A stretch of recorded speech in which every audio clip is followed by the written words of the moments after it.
Hi, I'm Mike Lewis. I'm a VP of Product Development at the Fender Custom Shop. And the Fender Custom Shop is a very, very special place. We started in 1987 in Corona, California, where we still are today. We started kind of as a skunk works, building guitars for artists. Some of our first customers were Eric Clapton, Jeff Beck, Yngwie Malmsteen. And the idea was to build them their dream guitars. And the word kind of got out, and everybody said, "Can I get one too?" And the next thing we knew, we were in business as a custom shop. We've come a long way since then. Our shop is still located in Corona, California, and what we do, it's basically what we say, it's the dream factory. If you dream it, we can build it.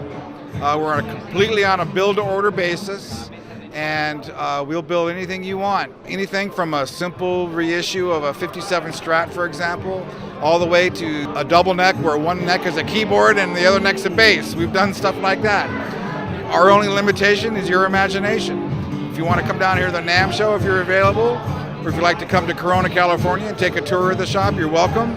If you'd like to find out more about how to order your dream guitar, go to one of your custom shop showcase dealers, and they'll fully qualified to help walk you through the process.